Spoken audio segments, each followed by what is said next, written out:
We all know who wears the pants in this podcast. William runs the fucking show. I know you're the one who wears the pants. I am the fucking suspenders. I'm the fucking suspenders. All about the emphasis on that one. Can you imagine? I wear these suspenders when I'm fucking. I never wear them any other time. I only wear them when I'm fucking. I don't like it. And then he snaps them. What does he attach it to? What's that movie? Is it a hit? I'll ask Alenka, she'll say, I haven't seen it. Welcome to the Haven't Seen It podcast. This is a podcast where we bring people on the show and we get them really drunk and then tell them about a movie that I've never seen before. I'm Alenka Zach. And I am Will. I am also here. He's here. We have like two other people here with us too, though, don't we, Will? Yeah, this is a reunion of sorts. Oh man, yeah, I was so excited about this and I told my friends, I was like, "Ooh, I'm so excited for today's podcast. It's going to be so funny because I've got Kieron Higgs and Jared Stryker on the show from Laughs on Tap." Guys, welcome to the show. Hello. Hey, is my mic working? Can you guys hear me? No. Shrek 1, Shrek 2, Shrek 1, Shrek 2, Shrek the Third. I feel like Shrek it was forever like, after. check. Sufficient mic check, thank you. Yes, we do all mic checks on air on this show. It's one of our quirks. There we go. What are we talking about today? Who you asking? Anybody, speak up. Who you asking? I'll tell you about the movie I saw, but who's asking? Well, guys, what is it? I forget. You Well, see social network? Who's asking? Who's asking? We're talking about the Social Network, guys. Yep. Ooh, 2010. Yeah. Is it? It's a decade. Is it 2010? Yeah. Ooh, I didn't know that. 10-year Wait. anniversary. Yeah. When did it come out? Maybe this is today. No, it didn't. I don't know when. It is. I know. I looked it up. It's today. Yeah. Yeah. Okay. Yeah. Great. The Social Network. So, I actually forgot that this was about Facebook. I only remembered when Will said, "Oh, we'll see whose drink," which we'll get into, whose drink looks the closest to the Facebook blue. I was like, "Oh yes, Social Network, of course." So I know this is about Facebook. The creation of university, I think it takes place. Court. Good. Is there court? Court exists there at some point? Well, not exactly court, but you got the right idea. Okay. I just think, it's about the creation of Facebook, like how it came to be. That's the nuts and bolts of it. Yeah. Yeah. Yeah, I got this one, you guys. This one I actually kind of know the premise. In the true spirit of social media, we're gonna show off, do some drink selfies. We're gonna present our drinks to each other to see who got closest to the Facebook blue. Whose glass is the nicest, though? Mine, am I right? Sad. From my perspective. Yeah. Oh, shit. Can we just say first, right off the bat, that this is supposed to be a blue drink and Jared's drinking a shit brown drink? We're not sure where he went wrong. It feels like I was supposed to do a presentation today and I completely forgot about it. And everybody's like, yeah, I brought my blue drink. And I just hold up the shitty brown thing. I'm like, I made this right now, guys. I have a drink. Yeah. Well, the drink we're drinking today, I like to call the Berg. I don't get it. Named after both the Bergs in this movie, Mark Zuckerberg and Jesse Eisenberg. Who plays the aforementioned other Berg. It is gin as bitter as Jesse Eisenberg's portrayal. Blue carousel for how much of a sad boy he is. Some squeeze of lemon juice for that sour fucking face of his, and just a splash of Voss soda water for the Winklevoss twins, or because they're rich and shit. Are they ladies? Are the Voss twins ladies? You would think they're twins, they're ladies, but we're gonna find out. They're Who they not are. ladies. I didn't say that. I was Kind of hoping it was a scandal between the creator guy and the twins, and then there's a love triangle, and then my God. no, can't choose one. They're identical. Like, The plot twist is they were each other the whole time. yeah, it was the same girl. She was just like, I have a twin. Social Network is just Parent Trap 2. They just didn't tell anybody. With the Winklevoss. I'd be so Winklevoss. excited. One of We'll them get was Armie rich. Hammer on the line right now. We have to get mom and Remake. dad together again. I'd be so happy if this movie turns into Parent Trap 2. Hallelujah. I know. Alenka, you've seen Parent Trap, so unfortunately we can't do an episode about that. I know, I but love that movie. I do as well. It's lowest common denominator enough for Alenka to have seen it. So. Listen up, y'all, because this is it. I only like movies that I saw when I was That little. are shit. What? That are shit. Whoa. No, that was no. May I Just just say that I actually know. So what I do know about this movie is probably just from like when it was being released and stuff, trailers and garbage like that, you know. But you guys might not know. Jared and Kieran, everybody else knows. But all I know about any other movies is the Family Guy references of said movies. Yes. Oh. So, oh great, Kieran's familiar. Perfect. Let me tell you something. He's a big fan of our show, I think. Yeah. I don't think Family Guy has ever made a reference about the Social Network. So kudos to their trailers because I actually know the gist of it. Mm-mm. No Family Guy. There you go. Trailers Anyway. were good. It was the Radiohead Creep cover. Was it? By like Was it actually? by like an acapella. Like How the do you original remember like the this? teaser. All I Really? yeah. Was that like one of the original like slow versions of a, or not even a Creep is a pretty slow song already. It's slower. It's Slower way version. slower. It's It's Slow like version of Creep.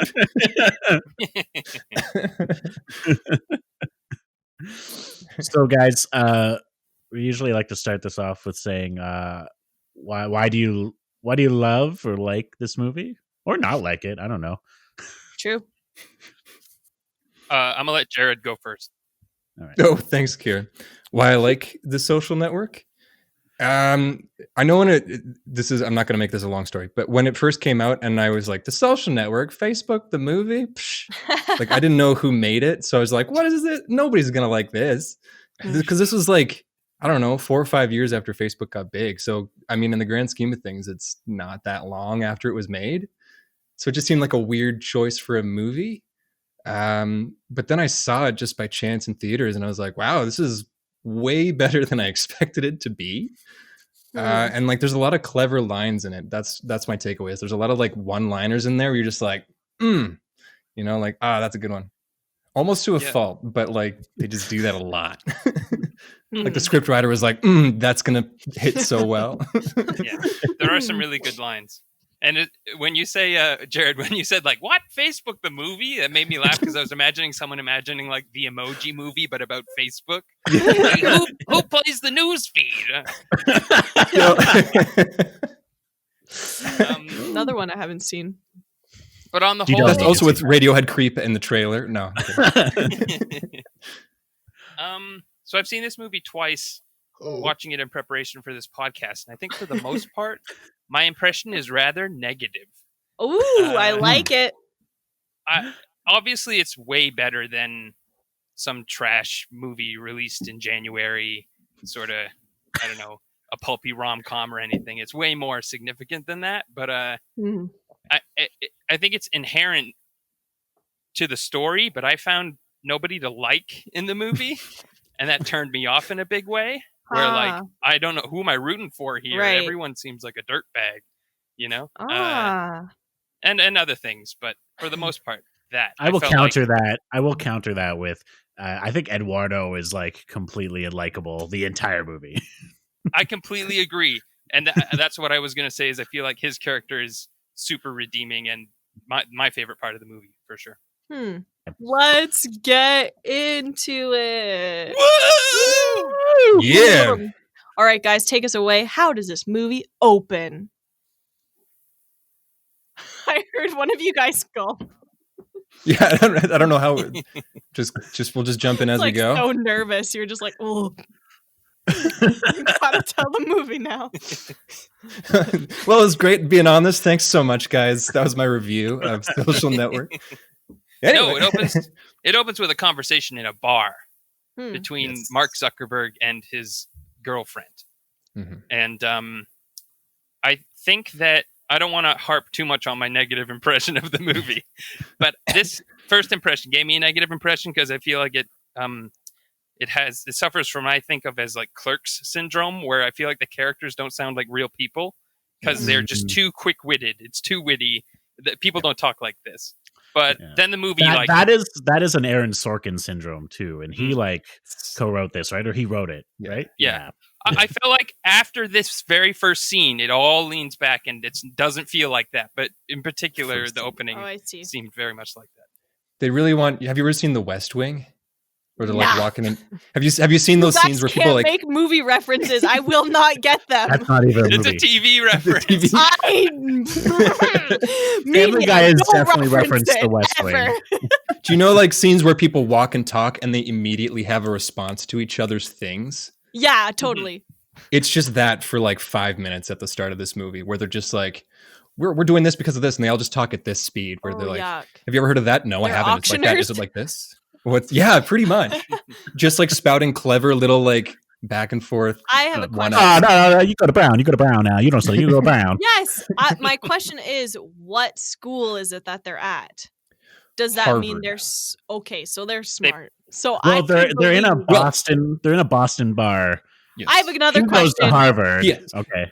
Mark goes to Harvard, but she does not. Ooh, where does she go? Ooh, she doesn't go to school. Boston University. Okay, so he's visiting. Wait, where's Harvard? No. They're just at a bar. They're just at a random bar. So Harvard. But Alenka, you've put your finger on the pulse of the scene where they have a disagreement, and she's Mark, dumb and he's smart. Yes, he sort of. But she can keep up the wits. Well, he insinuates that. That doesn't mean she's dumb. He doesn't just say, "I'm smart, you're dumb." Well, he beats around the bush, but that's what he says. Yeah. Well, he's very excited because he wants to become a member of what they call a final club at Harvard. And he's getting excited about that. And he says to her, if I get a member of this club, I'll meet all these influential people and I can introduce them to you. And they're people you wouldn't have met otherwise. And she takes offense to that. She's like, stupid. What do you mean people I wouldn't have met otherwise? What kind of people? And he's like, well, he's kind of insinuating like she's a certain type of person. Like she's not in Harvard. She probably slept with, the only reason they're at that bar is because she slept with the door guy or something like that, he implies. Yeah, and that's her face is like, whoa. Yeah. That's rude. She's played by the wonderful Rooney Mara, by the way. Who dat? She a person with her name flipped around. Is she not the girl who kicked the dragon's nest? The girl with the dragon tattoo, the American version. She kicked the nest and got a tattoo about it. Man, what a story. I want this on my body so people ask me about it. That's the prequel. The prequel title. The girl who kicked the nest and then got a tattoo about it. Probs. Okay, so they have this disagreement. Yeah. And it kind of is going back and forth. Like you're obsessed, Mark, you're obsessed with this whole idea of getting into a final club.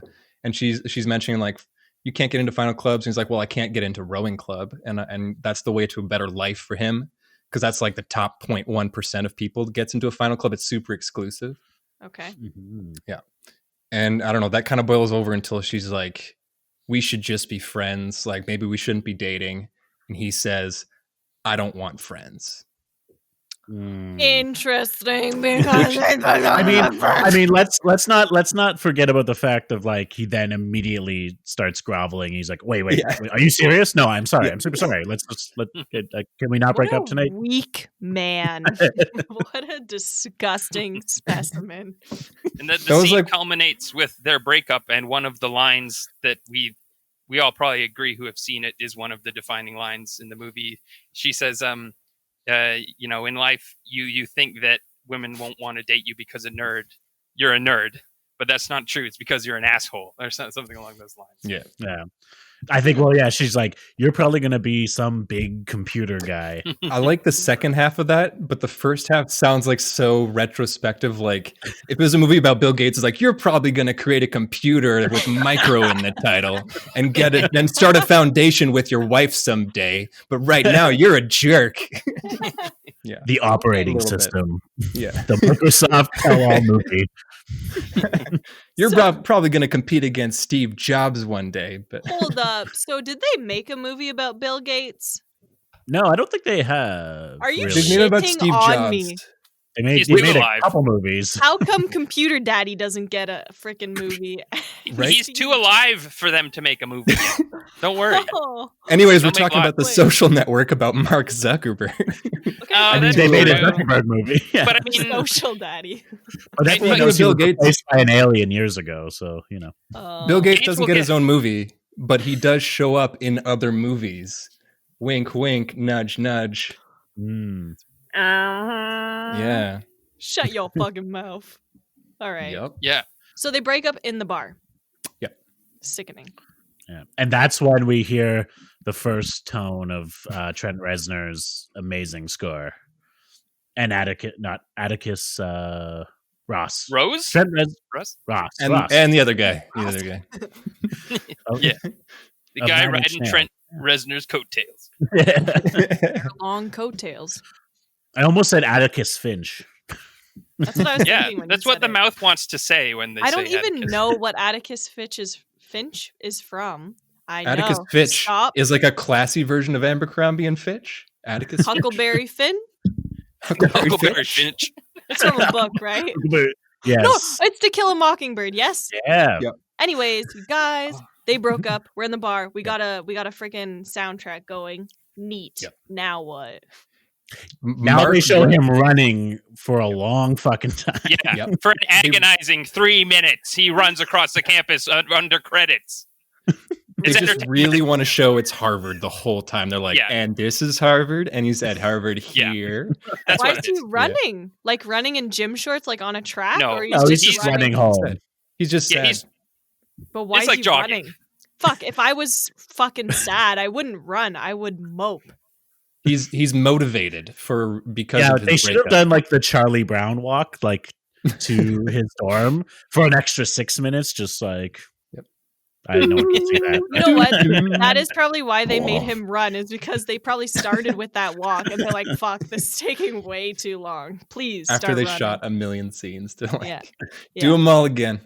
Do it over. But it's significant that we mention the soundtrack because I believe this movie won the Oscar for soundtrack. People talk about it when they talk about this movie. Yeah. And it's the 9 Inch Nails man. Yeah. And this was like his introduction to like, I'm going to score movies now, right? Yeah. Oh, that's cool. Yeah. That's It's very sweet. brooding and kind of like an edge. It's like it's low key, but it's edgy with this The piano 9 Inch Nails. Yeah. This is 9 Inch Nails. So after long shots, he gets to his dorm. Jared, take it away. Yeah, he gets to his dorm. I can't remember the name of his dorm, but it just pops up with the title 2003. Can I interrupt? Dworkin? Sorry. Dworkin? Is that what they call a dorm in the UK? A Dworkin? It's DWORKIN. Sorry, continue. That's his dorm name. Okay. Yeah. Okay. So he walks into Dworkin, and Dworkin! it just There's a W! Dworkin! Pay attention! He goes into Dworkin, and the title comes up, and it just says 2003. So it's taking place in 2003. Oh. He runs up to his dorm room, and he's kind of like in a huff, but sad. Well, he was running. Yeah. I mean, like, he's like, and he like grabs a beer out of his fridge, grabs a beer out of his fridge and slams it down next to his laptop, and he starts blogging about his ex on his live journal. Live journal. Nice. On his That's Sony petty. bio. I don't even Ooh, know what yeah. that is. I have no idea. Well, they still make those, don't they? On Yeah, his no, they do. laptop. This is the first time I noticed this. That his blog name is called Zuck on it. Mhm. That's Yeah. funny. Beautiful. Wit. I didn't at even its get the finest. pun when I read that for the first time. I didn't get the suck on it pun. I was just like, oh, zuck on it. Okay. What a weird. I'm gonna look that up. What does that mean? Oh, I guess he's on it. I guess he's really on it then. Yeah. Zuck is on it. Good. Oh god. Pathetic. But, Zuck on the scene. Okay. Zuck, I'm on it. Yeah. No. Mm-mm. But yes, he starts blogging on that zuck on it. Zuck on it website. Yeah. So he's complaining about his girlfriend. Like heavy. Oh yeah. He's like he calls her a bitch. That's his He- first. That's his first line. Is That's the first Erica line. Albright is a bitch. That He was mentions her by name.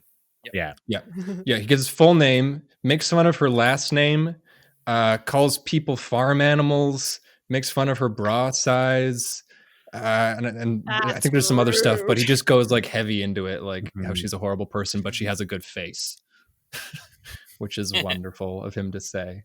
So He nice. suggests It's very that- chivalrous. He suggests that she's getting a bit of help from Victoria's Secret in the bosom department. If you know what I mean. What? Oh, that he says that she has small breasts. Oh no. Oh no. And I he mean, he posts it. chose to date her though, you know, like it's like, oh, I'm gonna bash this chick, but this is a pure reflection of my taste.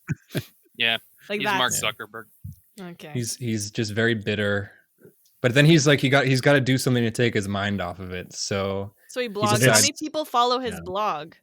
that's the thing I wanted to bring up. Apparently, everybody in this movie follows his blog at some true. point. Hmm. Like, Yeah. I don't know why, but at some point, everybody is reading this blog. Is it because he was starting to develop this what would you call a website, right? Like No, he wasn't at this point. Not yet. but okay, so these people are already following it. It's not that like through the duration of the movie they're like he's like, oop, gotta follow No, her. I think oop, I gotta think we're follow her." talking about a. I think we're just talking about a movie logic flaw. Okay.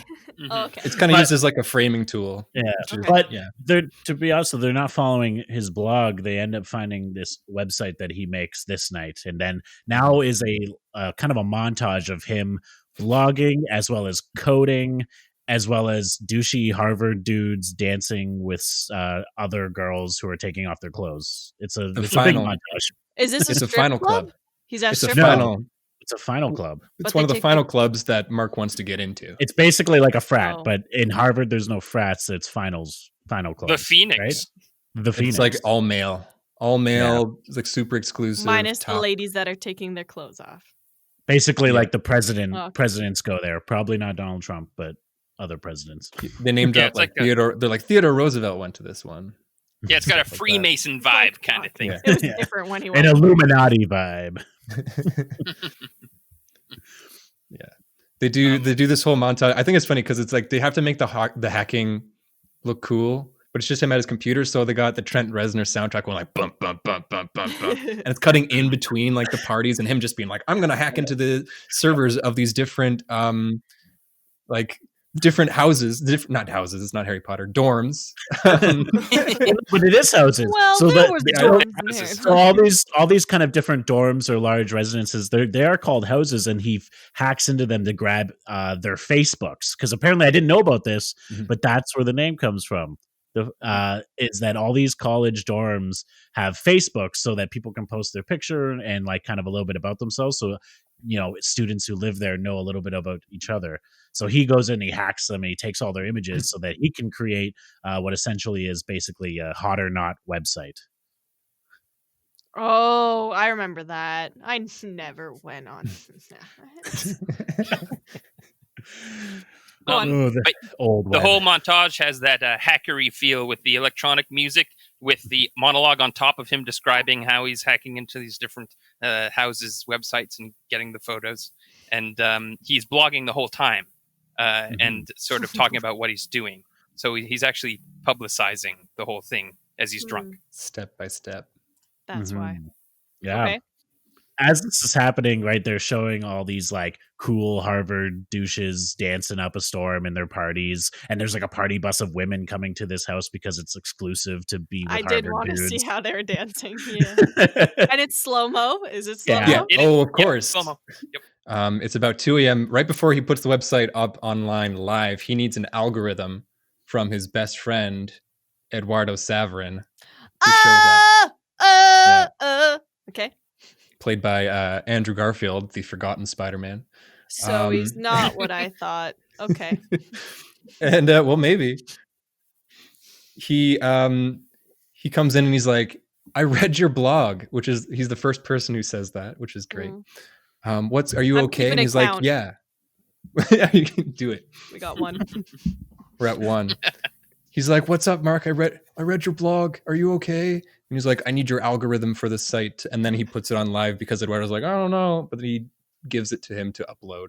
And then like Will was saying, everybody starts rating people. Why was Eduardo like apprehensive to give him this algorithm? Because it was hacking people's photos and then comparing girls to each other. So he's like, not my thing. Mark, I don't know if this is a good idea. Like you broke up with your girlfriend. Maybe this is why you're doing this. Kind of like he really is a geek, and he's like, oh, I don't know. Yeah, I'm trying to give you the energy that he puts in all of his scenes in this movie. He's like, oh, I don't know if we should do this, man. Mark, I don't know.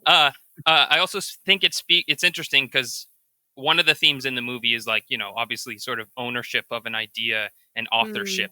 And I find this montage really interesting in that aspect because not only does he need Eduardo's algorithm to put the site together, but it's also completely inspired by one of his peers who sits down and says, well, people should rate farm animals against each other or something like that. Wait, what? People to farm animals. Yeah. So the other student says like, oh, you should make a website where people rate pictures of farm animals and which they think. Why would anybody find joy in that though? Like, oh, that's a pig. That's a pig. They both look like pigs. Meaning you. That's a cow. That's a cow. You pair a woman's picture next to a pig, and then they have to rate who's hotter. That's kind of what his roommate said. Yeah. That's kind of that's what he said. Yeah, which he also blogs about. He's like, maybe I'll do that. And then he's like, nah, I won't. I'll just rate people against each other. Well, yeah, because, I mean, to be fair, if you're rating people versus animals and people versus people, like, you're going to have a harder choice to make people versus people. People versus animals, it's like, I would hope, the person gets picked every time. If it's like, who looks... Kieran. Well, there's nothing implying what they're compared against. Like, what is more pig-like? Well, the pig is more pig-like, right? I picked the pig because they're cute as fuck. Cute as fuck, man. Yeah. Okay.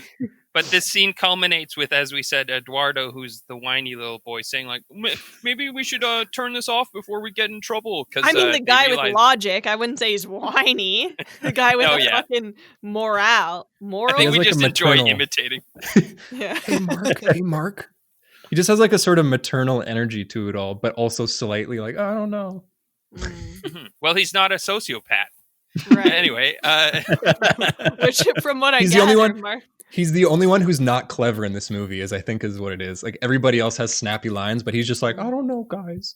He actually doesn't. Yeah, he doesn't have snappy lines, and that's my favorite part about him. And we'll get. He's more real. He's more real. But anyway, he says, maybe we should stop, and then the Harvard network goes offline because of it crashes because of all the traffic from Face Smash. Yeah, that's the website name, Face Smash. Face Smash or something. Okay. Website goes down. Harvard knows about it. It cuts to a guy like in his bed, just being like, oh, "Hello." It's Harvard Tech being like, Harvard Tech is like, "The network's down," and he's like, "The network's down." What? That's another great line. He's like, Christmas has to happen. Well, another great line is he's up, he's in his bed, and he's like, you mean it's busy for 4 a.m.? And the guy goes, no, this would be busy at halftime of the Super Bowl. He's like, I'll be right in. But Wow. Another thing is very important to mention because it plays back later is that the algorithm is written on his window with like a glass marker. Oh, really? Yeah, he's been writing algorithms. No, it's like he wrote it on his dorm room window, and Eduardo finishes the algorithm for him on the window. Okay, from what I understand, a little bit of that Beautiful Mind thing going. Is that the movie? I don't know. Yeah, There's no, kind of, but there's no like is it a smart montage janitor? of genius. No. Oh, okay. He just keeps it. He throws it on, and he's like, "I hope that he's gonna get it." I believe at this point in the movie is when the movie reveals the framing device, which is that everything we're seeing is actually in retrospective from different litigation depositions. Can you speak fucking English? What did you just say? It jumps ahead in the future, and this is where the courtroom scene happens. It's not a courtroom. It's not a courtroom. It's more like lawyers' offices where they're deposing them. Okay, so they're recalling the events that have happened. Yeah, basically. I mean, if you want to put it in stupid man terms. Why couldn't you say that? God damn it, Kieran. He was stewing all night in bed. He was like, how can I make this complicated ass book? We opened on an exquisite spread. There's a deposition with Eduardo, his best friend, Andrew Garfield. He's the plaintiff. They're against each other in layman's terms. You have one lawsuit, which is Eduardo saying he deserves money. They cut between them, and then this is kind of like, this is at the point, they don't like super make it clear in the movie, obviously, because it's a good movie that doesn't spell everything out for you. But this is kind of where you go, everything we're watching could be super true. Like it could be like from different people's perspectives, not exactly like what the truth really was. Cool. Okay. Kind of leaves it up for your interpretation somewhat. There are a few points though later on where they just kind of like hammer in really specific things. You're like, okay. Yeah. Well, Mark's main sticking point when we go to this courtroom scene at this point in the movie is that he can't believe that his girlfriend said all those things about him, or that he doesn't believe that she actually said those things at the very beginning of the movie when they're arguing, and that's how you sort of learn. Oh, this has all been told to us in retrospect.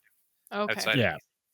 And the idea is they're talking about how they're asking him to walk through how he crashed the Harvard servers as part of that deposition, but he's more focused on the testimony from his ex-girlfriend. He's just like they're just like, what? How did you crash Harvard? He's like, wait, what about that? What about that? That's also how he's talking, by the way. That's Jesse Eisenbergs. No, I've seen an interview with Mark Zuckerberg. I know how he talks. He kind of goes in between Mark Zuckerberg and just Jesse Eisenberg. His character personality. I don't think I've seen a movie with Jesse Eisenberg in it. I saw Zombieland. I feel like this is a very rewarding movie if you have not seen a Jesse Eisenberg film, because for my money, he's playing Jesse Eisenberg, and like I know there's way more craft to it than that, but like all I see is Jesse Eisenberg. Right. Me too. It's true. Also, like after watching this movie, I realized that I feel like I have not, other than that one movie, Silence, I have not seen or heard from both Jesse Eisenberg or Andrew Garfield after their comic book movie franchises flopped. Who was Mark Zuckerberg in a comic book movie? No. Wait, I'm sorry. Who was Jesse Eisenberg in a comic book? Jesse Eisenberg. Guys, there's so many names being thrown around right now. Okay, why couldn't Mark Zuckerberg play a superhero? Jesse Eisenberg played Lex Luthor in Batman v Superman. He played Jesse Eisenberg in Batman vs Superman. Yeah, he played White Lex Luthor in Batman vs Superman. And then Andrew Garfield played Spider-Man. Yeah, I knew that. Okay, we'll get into that. The deposition, before it gets to the next scene, the last thing is there's like an associate that's working with Mark's team, played by Rashida Jones. Her whole character is basically just to get extra exposition out of Mark at times. Basically, yeah, that is true. That's true. But at this point, she's like, or add extra details. So she's like, your site got 2,200 hits in 2 hours. And he just goes, 22,000. And Of she course goes, he does. wow. So then we go back in time now from these depositions, and he's in front of it's called the ad board, although it's the advisory board, right? Ad doesn't sound for advertising. Where he's like basically defending himself or trying to not to get expelled, basically. Because they're upset he hacked the website. Yeah. Yeah. And yeah. And disrespected women very deeply. Right, sure. I mean, Right. it was 2010, different time, you know. Well, it was 2003. 2003, you know, different time. Anyway, Is that how we're calling those years we now? were still scandally clad in hip hop videos. It's fine. Go on. But Dirty from Christina Aguilera just came out. It was Great video. She's a well, it boxer. seems like Mark is in hot water, and he stands up in front of the advisory board, and he says, I've apologized to all the women. I've apologized to this place on campus, and he says, I think I deserve some recognition from this board for, letting people know about the security concerns on the website, and then sits down. What a piece of shit. Wow. He should be a lawyer. What? He should have been a lawyer. No, he probably makes way more money owning Facebook.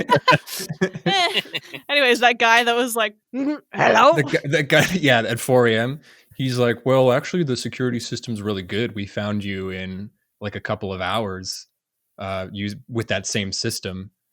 And then he says something like, oh, that's good, but you would have found me even quicker if you had just seen the algorithm on my dorm room window. Or something like that. I'm not doing that justice. Yeah. He says it a lot cooler, but if you knew what you were looking for, you would have seen it written on my dorm room window. And then he walks away. Okay, but that's fucking stupid. That's a stupid fucking point. That's like, oh, I'm going to play hide and seek. And if it takes you like 4 minutes to find me, like, you should have known. Like, you should have known exactly where to look. To be fair, yeah, if it had cut back to that scene where he's like, this is like halftime at the Super Bowl, he wouldn't first say, like, check the dorm room windows. Like, go around campus. It's on there somewhere. Check the windows. They're writing guerrilla algorithms. I worry on the one hand, we're getting too granular with our synopsis, but this movie moves so quickly, especially the first half. I call it Scott Pilgrim without the whimsy. It's or any of the visual effects. It's like serious, fast, and hard. Yeah. Well, I'm surprised because I definitely thought that this would have been a slow-moving film. It isn't. But Kieran's definitely right with that speed thing. I think maybe part of my impression of the speed is this whole cutting back to boardrooms and cutting back to the retrospective is like it's very rapid and kind of jolts you because you're like, oh, whoa. Like jolted once or twice. So wait, I just picture Kieran watching this movie going like, oh, every time he jumps forward. Is this a horror movie? This is a different location and time. Whoa! Wait, where'd the other guy go? Is the other guy still there? The Winklevoss twins are rowing. Oh, they're big boys, girls. We don't know. They're two identical twins that are, according to them, 6'5" and like 200 some odd pounds or something like they're like, I don't know, how would you describe the Winklevoss twins? They're just very beefy. They're beefy. They're beefy. They're bros. They're like beefy bros. They're like the leading man look. Beefy bros. Yeah. Well, they're played by Armie Hammer. Yeah. They're played by Armie Hammer. Of a singular man is playing both of these twins. Just like the Parent Trap. Oh, he pulled a real Lindsay Lohan on that one. Can you guess how they portrayed the same actor as twins? How would you do it? Can you guess? This is a quiz now. Option A. No. Please give me options. This is the guy Army. Oh, it's not spelled like Army. Oh, it's like regular Army. It's like I was just kind of shitty ass name is Army. ARMIE. Isn't his full name Will, Armin? So I'm he's literally Armin Hammer? already on Google, and I've already tried Googling army, like the people that go there to the army, and it said, "Excuse me, did you mean the other spelling?" Whenever I think of Army Hammer, I just think Look of at that the shitty turtleneck. communist symbol. Armin Honestly, Hammer. not a guy that looks good in turtlenecks. Oh, he's aged since this movie. That looks like he's like 50. This is him. That's not Army Hammer. That's not Army. He died. Holy No. shit, his name is Army Hammer. Like, Yeah. Arm's a Armin fucking hammer. Yeah, Armin Hammer. This guy's parents hate him. Anyway, I was intrigued to learn that in order to portray the twins in this movie, they had a second actor named Josh Pence who played the other twin, and then they edited Armie Hammer's face onto his face. Really? Mm. I actually would have never. I would have appreciated options because I would have never guessed that. Ooh. And even had you presented options, I would have never been like, "That's the one."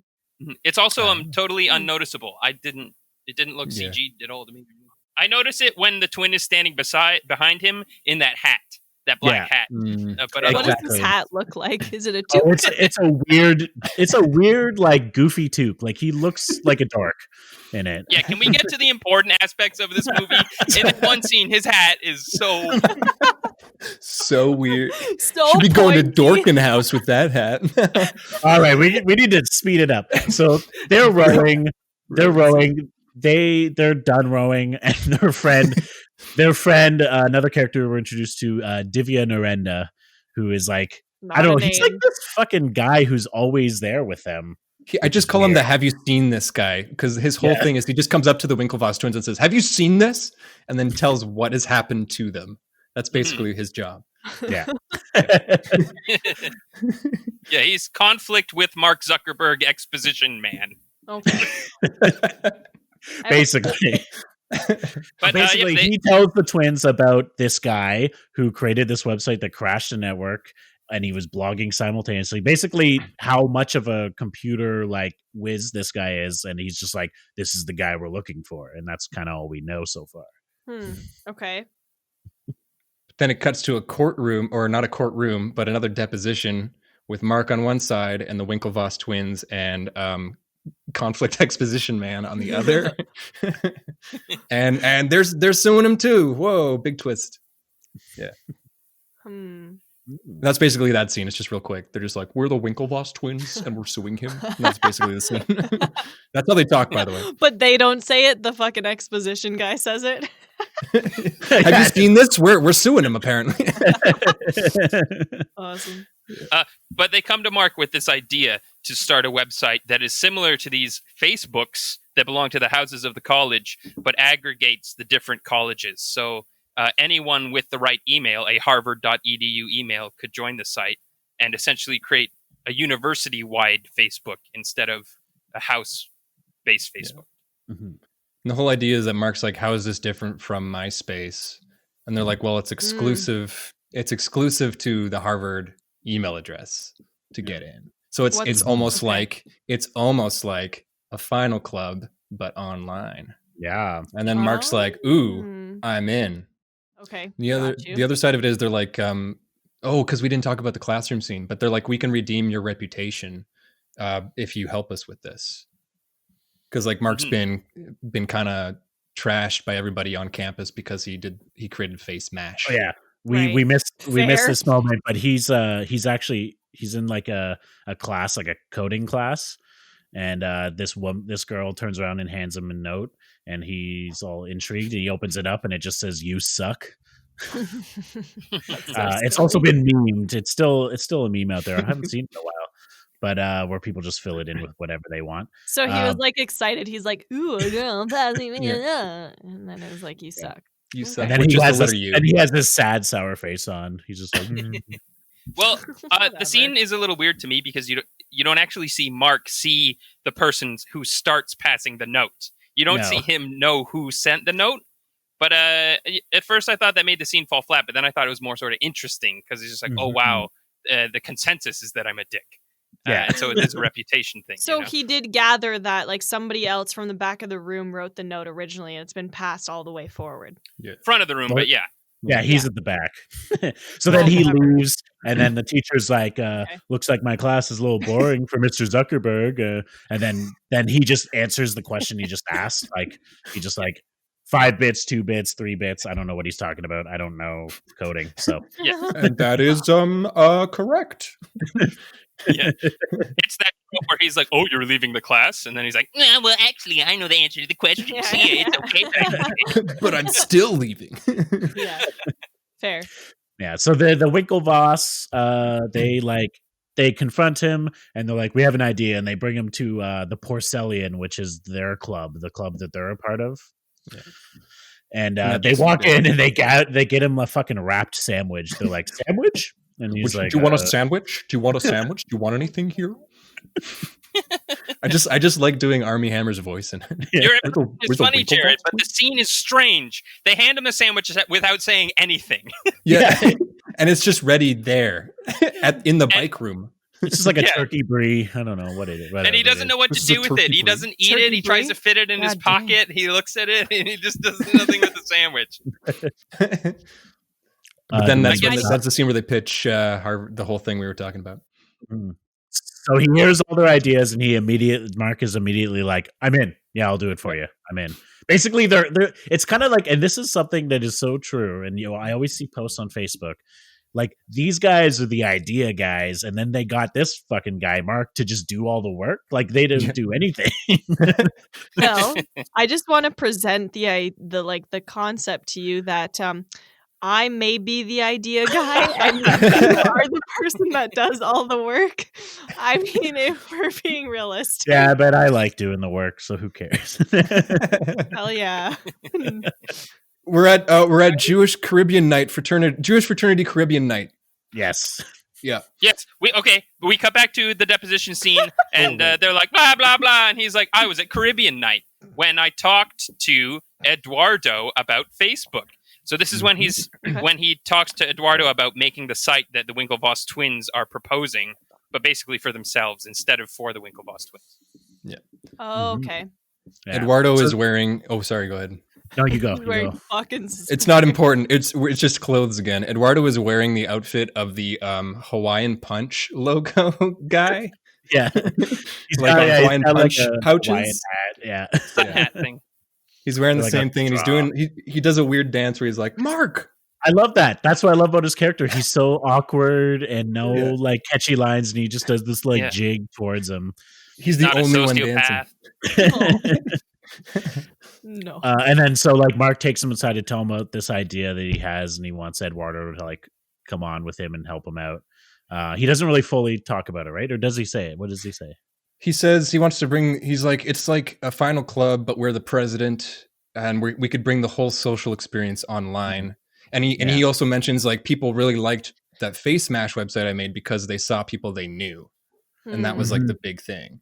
Yeah, but he doesn't have money. Yeah. And Eduardo, this is another thing we know about Eduardo from the very beginning, is Mark talks about Eduardo talks about his friend to his ex-girlfriend in the bar in the beginning, and he talks about how his friend Eduardo made $300,000 in a summer betting on oil futures because he knows meteorology. So if you can predict the weather, you can predict the price of oil. So we know Eduardo is business savvy and has a lot of fucking money. Okay. Yes. And the scene is also where we see the first formings of a rift between Mark and Eduardo, because Eduardo reveals that he has made it into the first round of being accepted into a final club, and Mark hasn't heard anything from the final club. Oh, no. But the line is, he says, "I got punched by the Phoenix." Yeah, what is this lingo? I'm like, isn't that a Harry Potter movie? I don't know. I think you need a harvard.edu email to understand that one. Yeah. Geez, my brother's a genius. He got punched by Google. So stupid. Yeah. But punched by the Phoenix means basically they're like, we're going to put you in the rounds for acceptance. And it shows kind of Mark's weird, like he's saying the rift. Because Eduardo, he's trying to downplay it. And he's like, "Oh, it's probably because they're at this Jewish fraternity." He's like, "It's probably for diversity because I'm Jewish or something like that." And then Mark goes, "Yeah, it's probably for diversity." Wow. He just is like, "Yep, I agree." Kind of see this tinge of jealousy. Yeah. we don't see a friend congratulate another friend because Mark Zuckerberg is a sociopath, and so that doesn't happen in this scene. Yeah, he is a social media path. Ooh, new term. The other thing that's really important about that scene is that's the first time he pitches. He's like, if you give me money, I'll get 70%. You get 30% of this thing that we're creating. But it's his ownership, intellect also. Yeah, I know, but why on earth would he not pitch 50-50? As a programmer, I think that's fair. Yeah. He's basically just bankrolling him. He's basically an investor at this point. Right. Yeah. Most investors don't get even close to 50. Have you seen Shark Tank? Yes, but he also is like, his algorithm is the basis of this website, right? No, it's not. True. Is it? No, you're right. It's not the basis for this website. But Eduardo played a role in him getting to this point, essentially. Okay. Oh, never mind then. Yeah, no, I wouldn't. Okay, great. Yeah. So I don't know if it's another montage, but it's Mark starts working on a website called thefacebook.com, which is basically this idea of, well, you know what it essentially becomes, I'm assuming. But who would have thought? But then the other side of it is that he keeps on like flaking on the Winklevoss twins because they're like, hey, we need to check in on this Harvard Connection website we're making. And he just keeps going like, sorry, I got class. Bye. I can't do it. And then simultaneously we've seen, I guess we see one scene of Eduardo's initiation to the Phoenix where he's like lined up in the cold in the wintertime and they're like asking all these pledges like questions. And the one guy pukes and I'm like, is it so cold he's puking or is he nervous? Or what's going on here? They don't explain, he just pukes. Probably. It's also like the douchiest, most archetypical like douche bro guy who's like, all right, pledges. Yeah. What are the 3 lies about this statue we have in front of us? Like that sort of thing. Mark keeps flaking on the Winklevoss twins.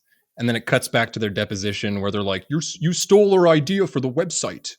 And then he has like this really good line, which is like, if you were the inventors of Facebook, you would have invented Facebook. It's so good. Is it because they don't have the capabilities to do it? That's why they need, obviously. They're just like business. They're meatheads. Yeah. Got them. Mm-hmm. With like rich dad voices. Rich daddies. Like, we're gonna talk to our dad about this.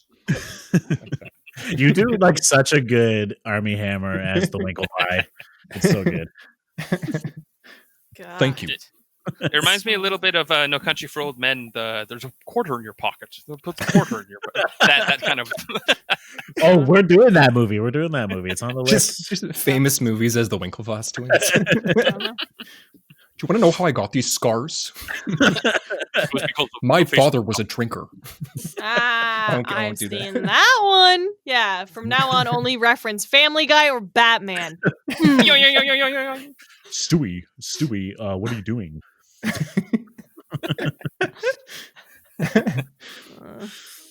Oh yeah, and then they cut back, and there's another scene of him running. I don't know. They show Mark running a lot around the campus. He is athletic. I think it. I might be talking out of my bum here, but I think it's Fincher doing a period location-based movie and saying like, this is what I'm doing in this transition here. I'm showing that he's in fucking Harvard. But the jogging takes on a slight role in, I don't know if this is the jogging scene, but he jogs outside in the snow in his shorts, and that sort of illustrates what it is. Yeah. Real world kind of thing. Yeah. I guess it also marks like it's a change of seasons. It's been a while that he's been blowing these Winklevoss twins off. So weird choice of phrasing. Yeah, I was gonna say, please don't say blowing the Winklevoss twins. When you separate blowing off, it sounds weird. Yeah, I said blowing off, didn't I? No, but you did. But it wasn't blowing off the Winklevoss twins. It was blowing the Winklevoss twins off.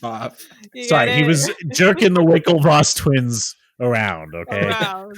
Right. Well, we see these. Go ahead, Jared. Isn't he runs away because that's when he figures out like the whole relationship status thing as like another aspect of Facebook. So he's in a lab, like he's in a computer science lab. He's very, very tired because he's got classes and he's making the Facebook. And his friend comes by and he's like, do you know Danielle in your art history class? Do you know if she's single? He says, whatever his name is, Tyler, people don't wear a sign saying whether they're single or not.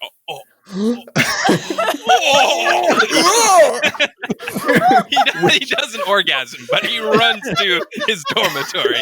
Which is another one of those moments, right? Where it's just like, you're going to be a successful businessman one day. It's also a moment of, yes, it's sort of inspiration and not copying something, but it's like, oh, this guy has no ideas of his own, man. It's true, yeah. I never got that point. I never got that from this movie, which I love that perspective now. I'm like, oh, yeah, it's true. I like that. Yeah. Yeah, this movie makes me dislike Mark Zuckerberg more than I already did. but you know, it's more because, I don't know. I resent something about it. It's all just like, how can I make money and manipulate people? Yeah. That was the original tagline. Yeah. That was the original audition. Manipulate people. Worldly renowned as somebody that did something. That's true. That's nice. Like, I think that's also what is important to him. Is his ego is like, I need to be the face of Facebook. Well, he puts his name. It's like a Mark Zuckerberg production that he puts on the bottom of the site too. Like, not he's really necessary. really hammers it in. Yeah, so he gets to his dorm and Eduardo's there and he's like, it's done. The website's done. And he's like, yeah. And then he adds in the relationship status part of Facebook. And then Eduardo's like, oh, that's good. Yeah, that's good. They do. They're just like, oh, getting laid. That's the secret ingredient. They literally say that. I know. This is what this is for. They're like, what is college all about? Getting laid. Mark has a monologue over a bit of it that's sort of like, what do people actually... Oh, no, it's not a monologue. He's speaking to Eduardo, I think. Yeah. And he's like, what do people actually go to college for? They want to know who's fucking.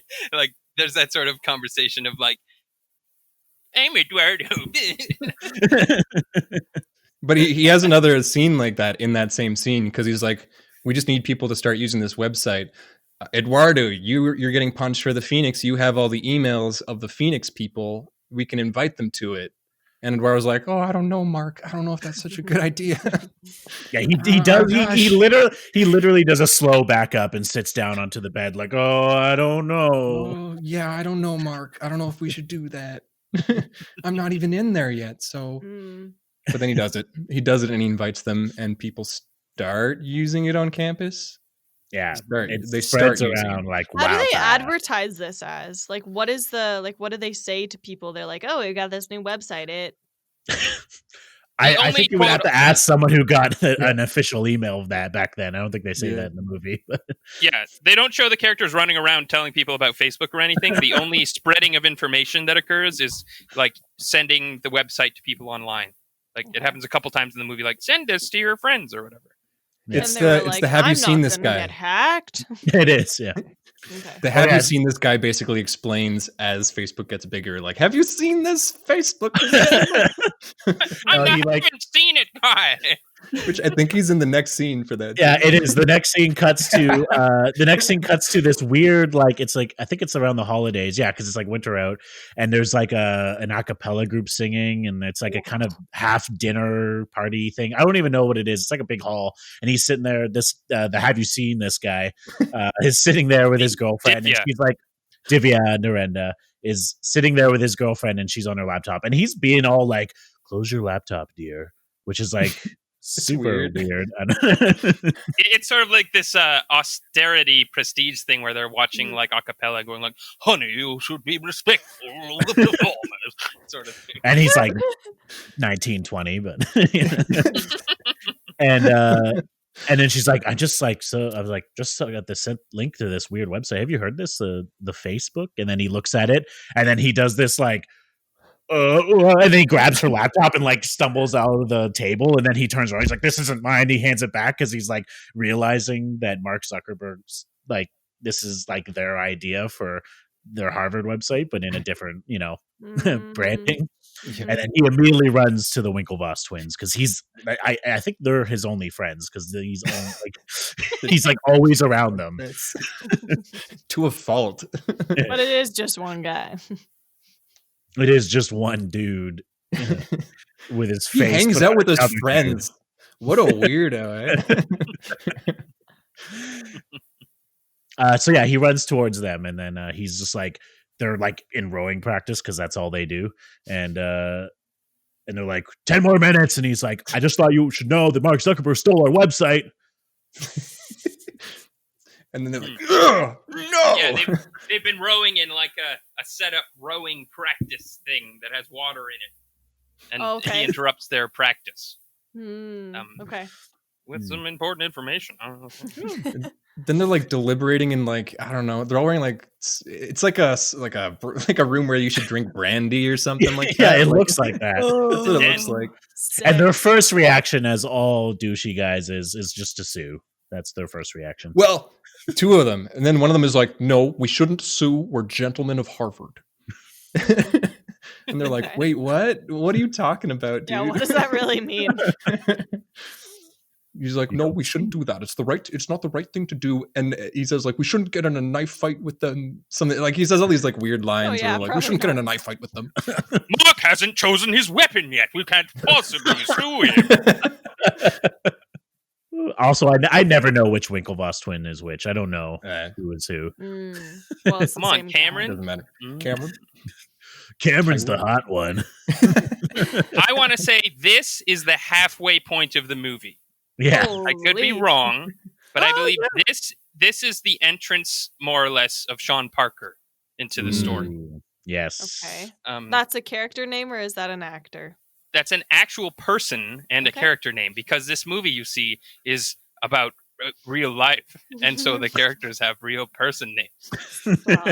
Anyway, that we find out that Eduardo is suing him for $600 million.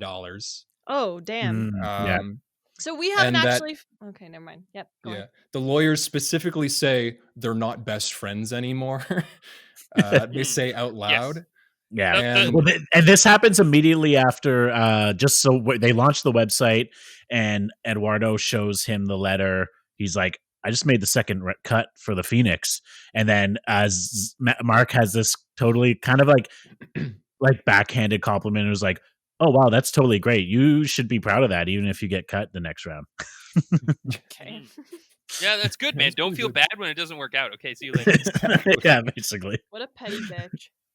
The other big thing was that Eduardo's like, we should start advertising the site because people are using it, we should start putting advertising on the site to make money. And then Mark's like, nah, I want this to be cool, and advertising is not cool. Really? Yeah. So it's part of their rift. So then I would argue that Mark actually doesn't give a shit about money initially. In this, not at all, yeah. He's more interested in the recognition. All about the power. Right. Another trailer featured a song called Power by Kanye West for this film. Oh, Mark also sees his ex at a bar.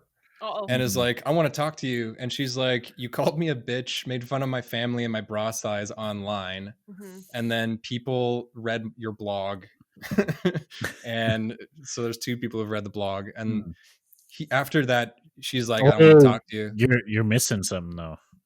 They're at this club. He sees her at this bar. They're only there because they're on a date with these two ladies who give them blowjobs in the bathroom. They meet these ladies at a lecture, a Bill Gates lecture. So this is like Bill Gates's cameo. That's actually Bill Gates, right? Yeah. Is it? Or a good impersonator. It looks a lot like him. Yeah. So that lecture with Bill Gates, they come out of the lecture, and these dudes who are they're enamored because now Facebook is this huge thing. They're like, Mark Zuckerberg, great job with the Facebook. Yeah. They're his classmates he never sees or socializes with because he's a sociopath. But yeah, they get groupies. They get. That's what they say. We have groupies. Yeah. We have Facebook groupies. Yeah. We see a little bit of a contrast where Mark felt like an asshole and got past that note that said "you're a dick" in lecture, and then we see him and Eduardo sitting. I don't know what they're even watching. They're at some university event, And then these two girls from behind them are like, Yeah. "Whoa, did you Bill create Gates. Facebook? Oh my god, I want to suck your penis." So it's like things Also, have changed. and then they go to this club, they get blowjobs in the bathroom, and it's very clear this movie Both is of them? like Andrew Yeah, Garfield Next, as like well. next to each other. They Yeah. don't show Jesse Not in cool. that scene. That's They weird. They show his sandals. Garfield. they show his show flip his flops. penis? Are those his feet? That's his flip flops. They show. I know Mark's feet anywhere. There's no Oh. penis. I'm just saying there's no Eisenberg. There's no eyes. Okay. So, but like it's kind of establishing that clearly in this movie, women are useless. Like, Yes. Well, they're it was not- 2010. They're- 2010. like Yeah, they, there's a they're- scene later. Yeah. yeah. There's a where, scene later where they're in the bedroom and they're now it's like Facebook is getting big, so he's assigning all his roommates roles for the whole company. Oh yeah, And the girls are there like, what can we do? And he's just like, nothing. nothing. Yeah. Yeah. Frick. But the whole thing with that, like he sees his ex and the ex is like, nah, I'm not into it. I don't want to talk to you. Mhm. Once he gets rejected, Eduardo's like, are you okay, man? And he's like, we need to expand Facebook to other universities. Yeah, And so it goes, Okay.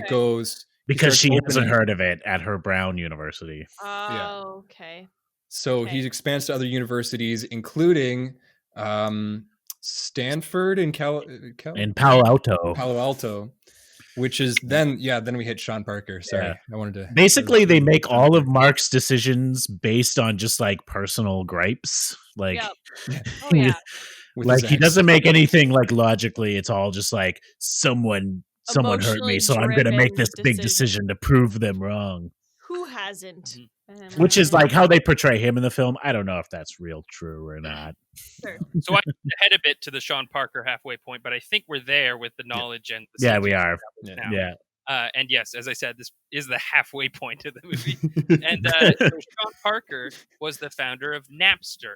He's this other sort of internet mogul character that happens to meet Mark at a restaurant. The circumstances are a little strange. Who is JT himself? Justin Timberlake. Justin Timberlake. What? Yeah.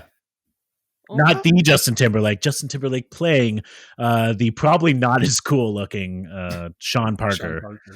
Mhm. Interesting that they were like, let's get this guy, JT, to play fucking random dude in The Social Network. Well, SP. it's actually typecasting because the Napster guy is this sort of mogul-y, people around me kind of zeitgeist figure, Okay. that's like He's kind of a Angela- playboy. Mhm. Sure. But on the other side of that coin, and it's more criticism of the movie, I just see Justin Timberlake. Yeah, 100%. Yeah. In the same way I that's see what I Jesse. mean with a name like that. Yeah, but I was thinking on first viewing, I was like, I just see JT. This is dumb. And second viewing, I was like, oh, it's kind of typecasting, and it makes sense. It's supposed to be this guy. Yeah. They try and make him so cool in that one scene. Like he's Oh, hooking yeah. up with this Stanford girl, and he's like, "I'm an entrepreneur." And she's like, "You're unemployed," and he's like, "No, I'm an entrepreneur. I made a site to download music for free." And she's like Napster, and she's like, "Yeah, exactly like Napster." Because And he then made for some Napster, reason she right? knows who made Napster. She's like, excuse me, Sean Parker made Napster. And he just goes, "Nice to meet you." Oh. What a Jared, great- you've put your finger on something that I hadn't thought of before, where we talk a little bit about the unreliable narrator in this movie and how cool Sean Parker is portrayed as. Perhaps we're just seeing Mark Zuckerberg's impression of Sean Parker because Alenka, he's very enamored with him and thinks That's all of his cool. ideas are amazing and that he's the Yeah. best. He's Jesus. He is Jesus. Interesting. Basically, he like uses the Stanford girl's laptop and is like, "Can I just check some emails?" And she's like, "Whatever." And opens Facebook, and he's like, "What's this? I need to find out who made this because I need money now." Because he's broke. Because He's broke. everyone's suing him. Oh yeah, he even says that he's like, "I'm broke," and then he just goes, okay. "Ooh." So that's the introduction of Sean Parker. They don't really show how he gets in contact with Mark. We just know that Mark and Eduardo, it's a really quick throwaway line, but they're like, yeah, Eduardo set up all these business meetings with advertisers, except for that one with Sean Parker, which was by his girlfriend. So it's like a really quick line where it's like the girlfriend introduced him. Anyway, that's how it happened, because because everybody's like, how would this happen? They're like, it was the girlfriend. Anyways, women are irrelevant, but she has nothing to do with them. She has nothing to do. Anyway, doesn't matter about her. Let's go back to these guys. Yeah. So they meet at this fancy restaurant. They're all underage, and they're like, "Do you think they're going to card us? We can't order drinks." We see the rift begin to deepen between Eduardo and Mark, because at this restaurant meeting, sorry, Justin Timberlake's character. I'm trying to remember the character's name because all I see is Justin Timberlake. Yes, Sean Parker. He agrees with him about not doing advertising early, and keeping things. So Eduardo starts to get this sort of replacement anxiety because Sean Parker's starting to take over his role, essentially. But he's the only one who's not clever during that thing. Like, they're all just throwing all these lines like, you know what's cool? Not cool? $1 million. You know what is cool? $1 billion. And then he's like, you don't want to catch the small trout if you're a fisherman. You want to catch the 3,000-pound marlin. And Mark's like, yeah. And Eduardo's like, well, 3,000 pounds for a marlin is technically not like a real size for a marlin. That's like a truck. That's like the size of a truck. I don't think you could find a marlin that size. So, yeah, technically you're wrong. Aww. He's about facts. Yeah. But the big line is what you said. So he's like, you know what, $1 million isn't cool. You know what is cool? And then it cuts to the deposition with Eduardo, and Eduardo goes, $1 billion. And that's kind of what he says is the line that made Mark suddenly go, like, have eyes for Sean Parker and like start replacing Eduardo, and eyes for money. Yeah.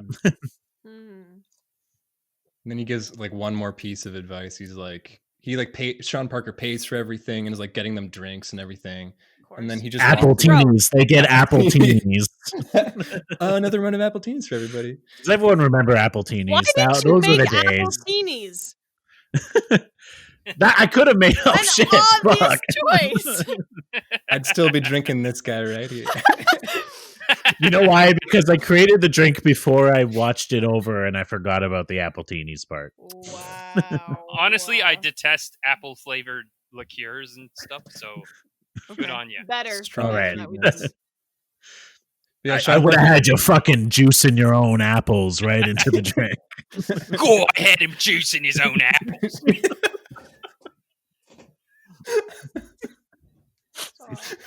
All right. We're never getting through this. Oh my god. It's a dense he walks away. Sean Parker pays for everything, and he just turns around and is like, drop the just Facebook. Huh. And he does it with like the most and like Mark snug goes, face. oh! Yeah. And then Mark's like, yeah. He And, again.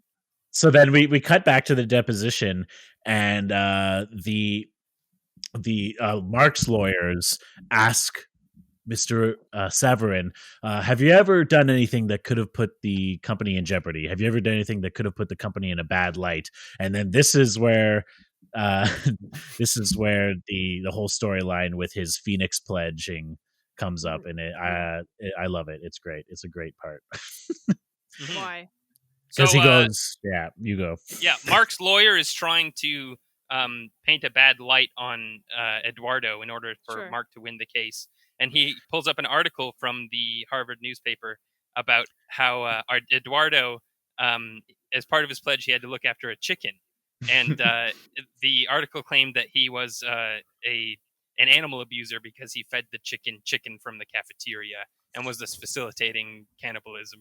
Okay, so Eduardo seems like one of the smarter persons in this movie, and there's no fucking way I believe that he actually fed a fucking chicken. No, he did. So this is like a true, I don't know if it's like true, but it's true in this movie. He did. So then they cut to a scene back in time where Mark is reading the newspaper. He's like, Eduardo, this is bad. This is really bad. This is going to look so bad on us. And okay, so Eduardo has this line. I don't know why. This is my favorite line in the movie. But he's just like, Yeah, so he's just like, he's talking about the chicken. He's just like, I don't know. I had to feed this chicken. I had chicken. I gave the chicken. And he goes, don't fish, feed other fish, the marlins and the trout. He seems really crazy in front of his roommates or the other students.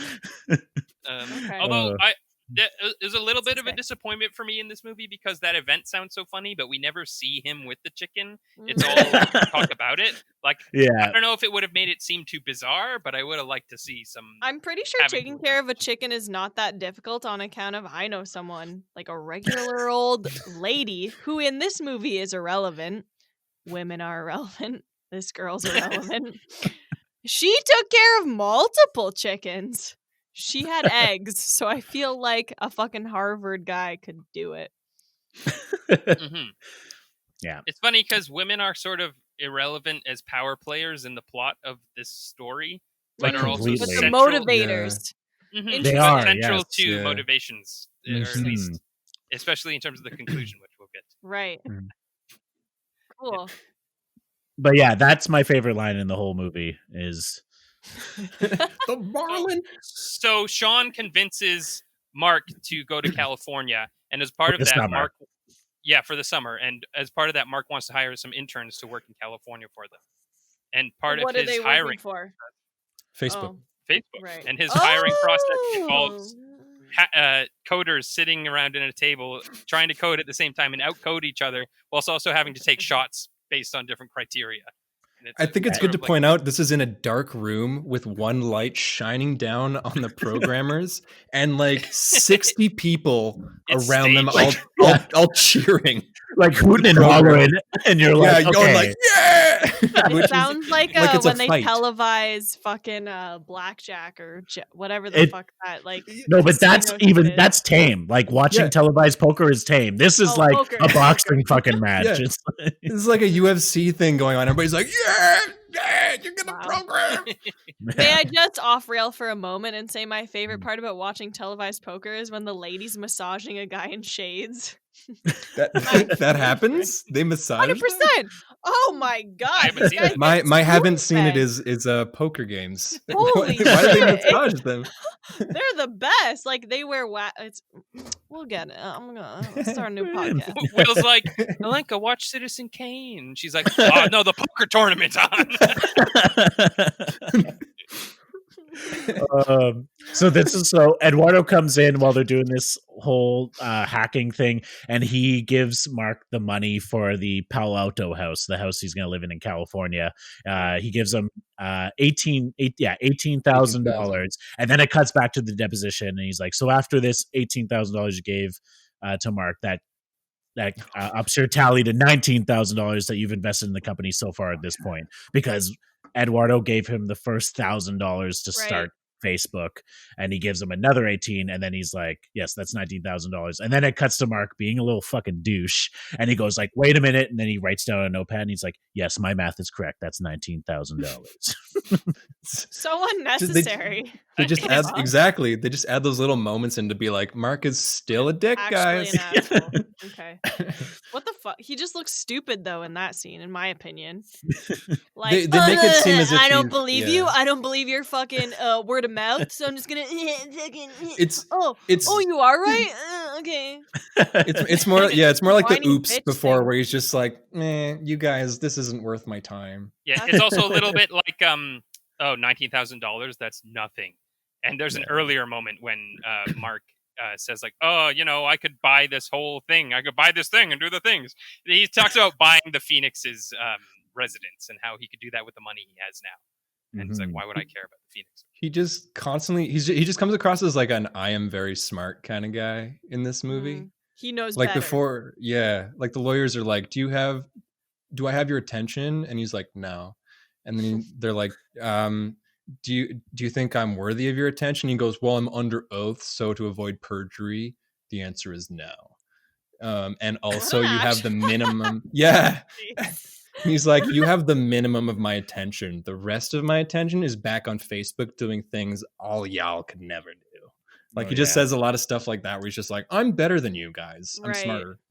Yeah, Fuck, basically, I would this punch movie is him. like Mark Zuckerberg is a dick. He's arrogant. He's like misogynist. He's classist. He's like every worst thing you can be, Interesting. aside from racist, because he never. Not race, but he makes Most likely. a be slight real. against his ex-girlfriend's last name for being like slightly Polish. What is it? I don't know. That's European, bro.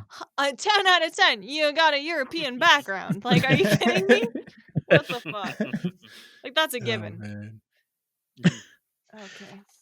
All right, so we're at California. Oh yeah. So Sean Parker comes by and he's like, "Whoa, you moved to California?" Yeah, and he just happens to be across the street. And he's listening to that Earth, Wind, and Fire song that goes, "California knows how to party," and it's like, wow, that's fucking. Is that okay. Earth, Wind, and Fire? Because the only song I sing from them is September. You're gonna move to California and blare that song in your backyard? Yeah, they're like ziplining from the roof into their pool. Like they're having a grand old time at the Facebook headquarters. Wow. And they break the fucking chimney. with the zip line, and that's what prompts Sean fucking Parker, who lives across the street with his girlfriend. I don't know. He introduces her as, "This is Stacy." No, he says, "This is my Sharon." I feel like that's like the only part that I find is like horrible writing in that movie is like they're just like, "Yeah, I'm Sean Parker. I just happen to be across the street. What's up? Oh my god, Mark." I guess I guess you could assume that like this neighborhood is like, it's kind of like, it's like Silicon Valley, right? It's kind of like this is where a lot of tech people are living in this whole area. So maybe Sean Parker lives across the street, or no, Sean Parker's Sharon lives across the street. Yeah, the plausibility of it is questionable, but I also feel like Mark Zuckerberg is such a methodical motherfucker that he probably moved across the street. True. That's true. That's true. That's fair. That's Facebook level. I can believe that for sure. For sure. Yeah. Mark goes to that club with Sean, and they talk, and they have to speak over the loud music. Like there's this distracting music the whole time, kind of like the soundtrack to the movie. At a club, And I like that. Oh, that's where Sean Parker says I read your blog. Oh yeah. He goes, "I read your blog. I get where you're coming from." Oh, whatever. Yeah. He like relates but the to main Mark. takeaway from that club scene is that Sean is going to help him, and he says that he will put the website into 2 new continents. He says he's going to take him international and help the website reach other international waters. Yeah. Right. And we cut to back at Harvard. The Winklevoss twins are competing in their rowing tournament. No, this is in England, isn't it? Stop. This is in England. Oh, it's in England. I didn't. Yes. Yeah, they're in They're England. still just rowing. Yeah, they're rowing They're for rowing. Harvard against the Dutch in this race, I guess. It's like a big competition. But one thing that is, again, I'm like, why is he there? Fucking their friend Divya. Have you seen this guy? Have you seen this guy? Okay. Yeah. Is there in England with them? He's like there wherever they are. But it's another throwaway line. They're like, "You came all the way here to see this," and they're like, "Wouldn't miss it for you, bro." I want to see then he that goes- side storyline. And then he goes, "Have you seen this?" I want to say, though, the rowing scene, as a fan of film and a studier of cinema, this is my favorite scene in the movie because Fincher and the cinematographer play with focus and depth in just a really pretty way. Where they do a tilt shift focus. That scene was real pretty. We're like, it looks real good. Me steady, good. We're like, you see the boats racing in very super clear focus, but what's behind them and in front of them out of focus, and it's this cool slice of technicality that I enjoyed. That explains. It's quite good. Winklevoss Quite And this one's Kieran's moment. He was like, "Oh, it looks like miniatures." Oh. Alright, so they're rowing. Yeah. They're But rowing. yes. Point being, the site's gone international, and Divya brings them the news that, or sorry, that's not quite how it works. Have you Divya's there. seen this? No, Divvy is just there. He's the one who doesn't bring the news, actually, for He the doesn't first bring time. the one time. The one Oh. time he doesn't bring the news. He's all like, "Hear all about it." He's just the like, "I'm just Winklevoss here for you, twins- bros." Weird. So who brings The them Winklevoss the twins are news? just speaking to a friend of their father's. I'm not sure exactly who he is right now. He's actually part of the royal family, apparently. Like, oh, okay. yeah, Anyway, not yeah, like, they're just like the English royal family, but one of the royal families in Europe. I don't know. But. Right. He's like a you prince- lost the race by Polish this much, guys. You almost won, but it was by this No. much, guys. Jared's being silly. He goes up and says, like, good race, It was boys. this much. No. He's like, focus on the better, not the bitter. Man. Oh, by the way, my granddaughter's using this website called thefacebook.com. Have you heard of it? And they're like, oh. And they're like, that's the Winklevoss. Oh, mama. Yeah. They're like, does your granddaughter go to school in the States? And he's like, no, she goes to Cambridge. Yes, as do her Just to friends spell who it are out. also on the website. Yeah. Yeah. No, she goes to a school on a different continent, which was expanded for Facebook by Sean Parker. So then they're just like, like they go on the laptop and like, what the fuck? And then I think it's Cameron. Cameron is the more calm, rational one. Yes. Oh yeah. Cameron- Who said that they're gentlemen of Harvard? Yeah, We're Cameron gentlemen of Winklevoss Harvard. finally turns around and he goes like, Yes. screw it, let's sue the friggin' nerd. Let's gut the Okay. frickin' nerd. Also, when they say gut the Oh. friggin' nerd, I'm like, oh, I realized there hasn't been F-bombs in this movie. This movie is not Oh. like PG-13, is it? Or I don't know. Because Has real there been? people use F-bombs. They do. I don't know. So when he But says, let's gut the friggin' nerd, it's like you're talking about millions of dollars He says right now. Friggin'. He Friggin', says yeah. Friggin'. Yeah. Friggin'. That's very Winklevoss though to be like, oh frick though that nerd. Oh. If they swear, they lose $1 million each time. So, they use So this is the where they swear decide- jar. This is where they decide they're going to sue. Didst thou cuss at that man? No, I'm a gentleman of Harvard. No, we're gentlemen of Harvard. We don't swear. I Frick. don't like this voice at all. It's just very Armie similar. Hammer. He's hitting it. He's hitting it well, I have to don't say. like Mhm. it. In the well. So now we cut back to the Palo Alto Facebook headquarters, the house that they're all living in, and now fucking Sean Parker is living there, but Eduardo shows up in the pouring rain The rain. from the airport, in which Mark was supposed to pick him up. And he's like, oh, all right, nobody picked me up from the airport. Mark was supposed to pick me up like 3 hours ago. Why are you here? That's so upsetting. Mhm. And Yeah. Mark doesn't care because he's a sociopath. And then he tells him that things are going great. Sean Parker set up these meetings with these people and money. And Eduardo's like, well, wait a second. Why is he setting up meetings? Sorry, I got my voices a little confused. He's like, why was setting up meetings? He's not supposed to set up meetings. And Yeah. he also didn't know about it. He's like, you didn't tell me about. I'm trying not to do Winklevoss again. You didn't tell me about this. Yeah. Why, We why also- aren't you telling me? We also see that like Mark doesn't even really know what's going on with Eduardo because he still thinks Eduardo was in an internship, and Eduardo was like, no, I quit on my first day. I've been in New York on subways trying to find advertising for the site. And then it's kind of like Mark, like, again, being a sociopath, like you say, Kieran, and not knowing anything about what his friend's actually doing for the company. Yeah. Hmm. And then Mark Me has that and one Will. line. Ooh. Literally all the time. I just Mark text has- you like, oh, I'm doing all this, and you're just this like, and this and this, and I'm like, all right. Mark has that one line which kind of sets off Eduardo in the scene where he's like, I need you out here, man. I don't want you to get left behind. Okay. And then Eduardo kind of Okay. is like, what Yeah. does that mean? That's a hint of not sociopathness. So Eduardo, dejected, returns to New York. And it was an awful trip. And he gets there, and his girlfriend, who was one of the women who... Ooh, there's No. an Too important early. there's an No, important no, That's no, point. no. the girlfriend's There's an important useless, point. Kieran. No, Don't no. forget. So I was no. talking about the sequel. I don't know.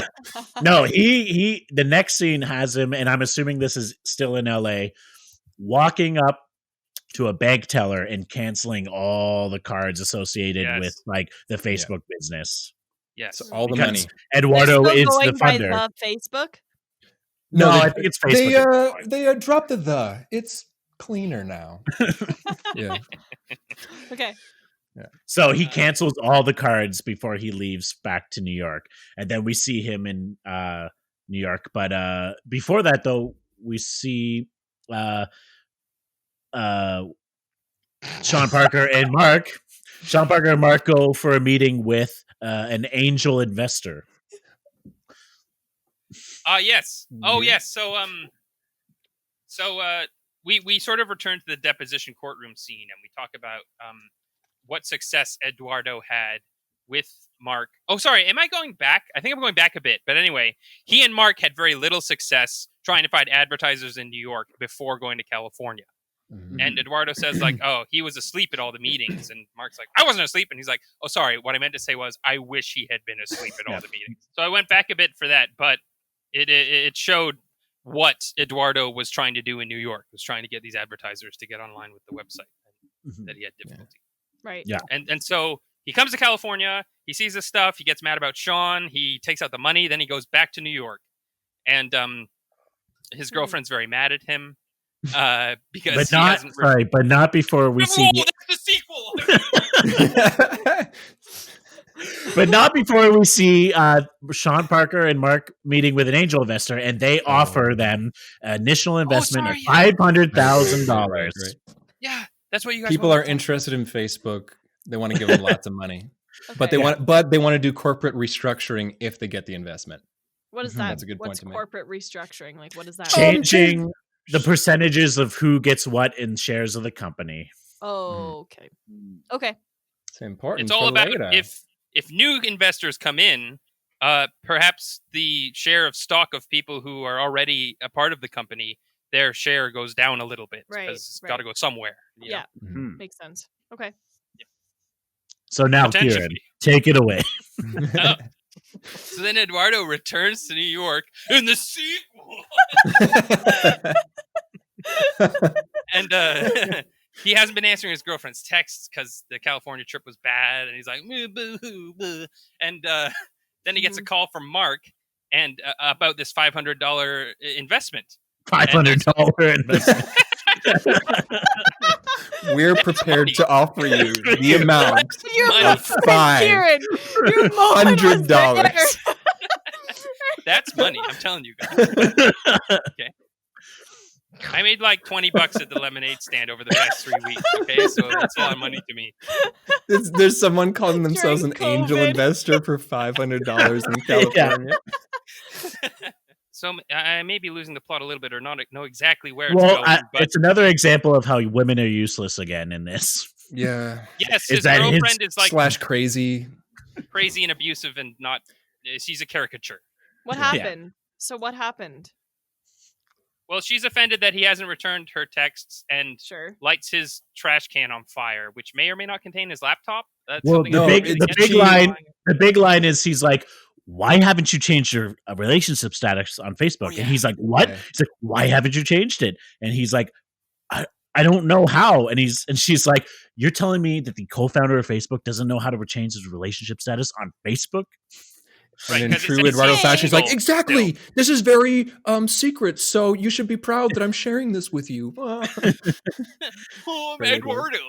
Anywhere, here's a gift. Here's a gift I got for you. It's a silk scarf.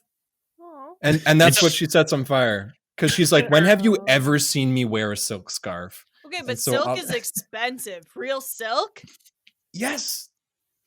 But she's characterized as just crazy and sets it on fire. Well, and shallow because on fire characterized as crazy. Also shallow because after that moment, Eduardo gets the call from Mark, and Mark's like, "We got a $500,000 investment. I want you to come back down to California because things are great and it's going to be good, man. And I love you. You're my friend." And that's not exactly what he says because he's a sociopath. I need my CFO. But his girlfriend behind him's like, she's like, "Wait, you're going back to California? But wait, it's still maybe money." That's true. They hash out in the 20s.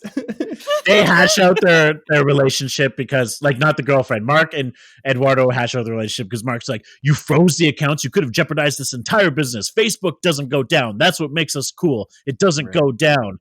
And then Eduardo was like, I'm sorry, I had to get your attention somehow. And then he's like, okay, I need you back because there's $500,000 in the bank. Good. He signs papers and they're like, so Sean Parker gets 6%, and he's like, I can live with that.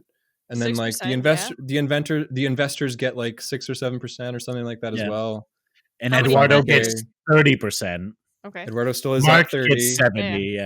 Or not 30, but he gets he's cut his shares down to 51 because because Mark doesn't care about because he's like, they're like, oh yeah, of course, Mark never cared about money, so that makes sense. Cool. And Eduardo's still at 30, and then they tell him, and of course, as new investors come in, we'll have to dilute shares for everyone, and you're signing for that as well. And that's his downfall. You signed for that. Yeah, you're gonna take away all. I was getting ahead of myself. Yes, why would he do that? Yeah, we get a delicious hint that he's being taken advantage of when the guys with the new contract are like, so sometimes with stocks with shares of a company, they get devalued because, and then Andrew Garfield, Eduardo's character, is like, yeah, I know, because the new investors might come in and this and blank and blank, and they're like, wow, I love working with a business student. Here's the pen, boy. No. And then this is where they right. This is where they cut to the deposition. Than that. Yeah, I got ahead of myself on that one. Yeah. And then this is where they cut to the deposition, and Jared, you can take it away. Oh, I don't want to take that line, but I said it already. Yeah, he's like, what I didn't know was by signing that contract, I was signing like my. What does he say? Like, how could you not have fucking known? How could you not have known?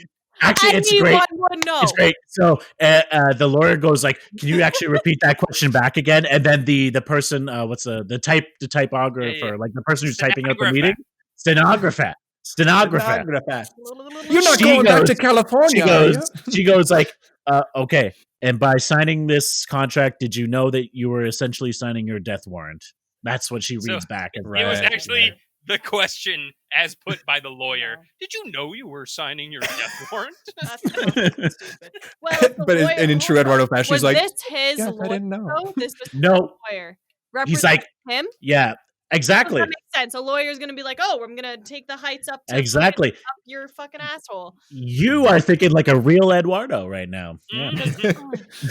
Also, throughout the movie this far, whenever we cut back to these courtroom drama scenes, Eduardo is sitting and kind of facing away from the table because he can't face the people he's suing, and he just speaks to his lawyer, and he's like, "Yeah, I said that. I'm looking my lawyer in the eye. That's what happened. Yeah, or I'm looking out the window and." There's only so much drama you can do with like sitting in a court like that area. He's totally intimidated though. Yeah. So basically, Eduardo says like, I know it was stupid of me not to have my own lawyers look over this stuff, but to be honest, I thought these were my lawyers. He thought what? Well, who can blame him? Because these were like blame him. These were the company's lawyers. That's bullshit. The company, how much? They're like, oh, we're in the company now. We're gonna get a percentage of Eduardo's cut. For angel investors. But this is like the crux of the movie. This is like the high point. Read it. One thing in the deposition, is this why the terms and conditions is a thing on Facebook? Like you say yes to everything, but it's like, this is what happened to Eduardo. That's the last line in the terms and conditions. Verbatim is, this is what happened to Eduardo. So Eduardo goes, he's like, when he talks about how he signed this contract without looking over it, he's like, he says, stupid. This is in the deposition. Eduardo goes, my father can't even look at me. And he's got some daddy issues. Like, I don't care. He references his father earlier in the film, and you're kind of like, what's with your daddy there, Eduardo? I don't care. There's some subtext there. Because they're like, you're going to be the CFO of Facebook. No. Yeah. And he's like, my dad will love that or something. The reason why I called my drink the Eduardo Saverin is because of the scene coming up. Oh, okay. I'm ready. What's the scene coming up? Fuck. This is where Eduardo finds out the truth. His life away. Oh, really? Does it cut that fast? There's nothing else? Yeah. Wow. Yeah. It goes straight into him back into California. So basically Eduardo is invited back to California for the 1,000,000th member party. This is when Facebook hits 1 million members. Okay. By the way, they're in like a big fucking tech office space now. They're not in a weird house. And yeah. of course, the film is told in retrospective from these courtroom depositions. So Eduardo says, I was called down to California and I didn't know whether to dress for a party or a business meeting. So I dressed for both. And then he walks, they show him walking in and he sees the man who last time said, I love working with business students, standing at a table in a boardroom with a contract. And he goes in and reads the contract and like his face falls and he's like, what is this? What is this? And he learns that his shares have depreciated down to 0.37% or something like that. Yeah, they make it very dramatic. They're like, how much were Mark Zuckerberg's shares diluted? Yeah. This 0%. Nothing. Yeah, this is Eduardo and his lawyer talking in the courtroom. She's like, how much did their shares depreciate? And he's like, they didn't. And how much did theirs? He's like, he didn't. And how much is theirs? He's like, he didn't. And then he gets to... Yeah, basically no one's shares diluted down except for Eduardo's. So they had new investors and only Eduardo's shares were diluted down. No one else. To 0.03% of Facebook. From 30% to 0.03. I mean, ultimately he was just an initial investor. Right? He was the CFO technically. And as they cut ahead, when they cut ahead, he goes, I was your only friend. He says, I was your only friend. Okay, friendships I think are irrelevant though. Like when it comes to the business. That should be the line of The Social Network, as like the tagline on the poster is friendships are irrelevant. But I think Alenka has really stuck her finger in the butthole of the movie where like, it's about who owns these ideas. And is it whose IP is it? And if he really does Eduardo really deserve anything? And it's a little gray, I think. I would say no. I would say no because he like his what the fuck is it called? Equation? What did you call it? Algorithm. His algorithm was for something different, right? Yeah. It was for face mask. Yeah, but he put up the 19,000. No. He is an investor, and that is it. Is it. That's it. But the algorithm scene is kind of it's a metaphor for he is the one who supported Mark. He's the one who gave him the tools to be able to do this. That does not matter for Face as a business. What did he contribute? Money. That's it. That makes you an investor. Yeah. Well, I think Alenka has really put another finger into the butthole of this movie. So now there's two fingers into the butthole of this movie. It's about this. It's about company law. It's about corporate law and like. I hate to say it, but I am on Mark's side for this. Like all he did for the actual business, money. That's it. We're sitting at the top of the wave of this entire movie right now. In terms of like this scene, we're just like let's just divert for a second. Eduardo, the next scene I love because Andrew Garfield as Eduardo storms out of this boardroom with the lawyer and is strutting towards fucking Mark with this. He got both shoulders fucking forcing out. Like it's pretty intense. It's whatever. He's a fucking investor. He gets what he fucking gets. Like fuck this kid. That's my opinion on this. Fuck this fucking kid. What's hammered home by the movie is that he was Mark's only real friend. It does not matter to the fucking business. I don't disagree. I'm just saying that's the dramatic my best friend. That's if my the crux of the movie. Best friend doesn't put any effort in, like, okay, you're my fucking best friend, so I'm gonna give you 50% of my business that I fucking created. Fuck that. Okay, Alenka. I'm firing you from the podcast. No, it's my podcast. I do all the work. I would say, came along, honestly, Will, I can acknowledge you do all the work. So I'd be like 100%. 100%. I think we contributed at least 6 or 7%. We've contributed at least 6 or 7% to this podcast. Let's be real. You guys have done more research than I have. 100% more work. I show up. That's it. You're the Eduardo in this situation. Literally all I do. I'm not sure that it's split properly. For this, you're the Eduardo. I don't care. I'm still sticking by the point that this fucking guy deserves what work money he put in.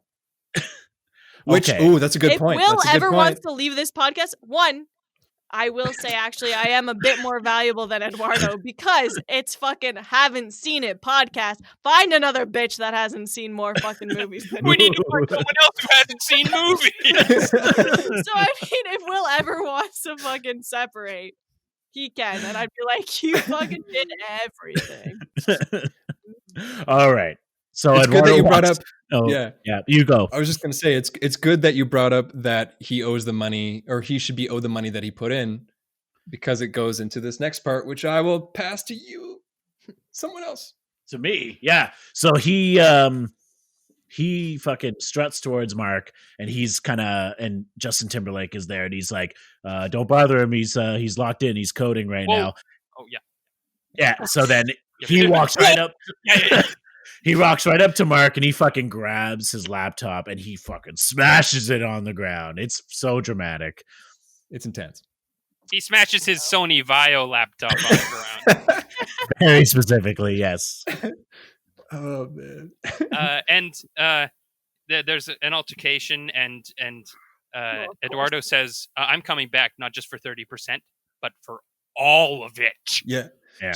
All of it. Yeah. You better lawyer up, asshole, because I'm not coming back for 30%. He says that. I'm coming back for all of it. That's ridiculous. And then Sean Parker comes up and he's like, "I'm Sean Parker." And then Eduardo says, "I like standing next to you, man. It makes me feel." No, he says something like, No, he's like, "It makes me feel so tough." That's what he "Yeah, said. yeah. Standing next Sean to you Parker- makes me feel like a tough Yeah. bitch." You know? Well, because Sean Parker has a good line. Eduardo psychs him out. He goes, "Ugh," like he about to punch him, and fucking Sean Parker backs away like a little bitch. But Sean Parker has a good line. He's like, "Oh, you want your money for Facebook? Well, here's a check for $19,000. I wouldn't cash it. I signed it for that account you froze." And that's when Eduardo goes like, Whatever. That's fucking what he. I can't believe in a movie of all unlikable characters, you hate the only likable character. I don't think him asking for 100% is likable when he was an investor of $19,000. He's emotional. This is his best It does friend. not who matter he fucking about. believed in. Do you not? Are you are a Mark Zuckerberg. You are a sociopath, aren't you? I don't fucking think that matters when you're looking at shit on fucking paper for a business. It's like, oh yeah, I'm gonna like credit this guy because he was my emotional support. What about your fucking therapist?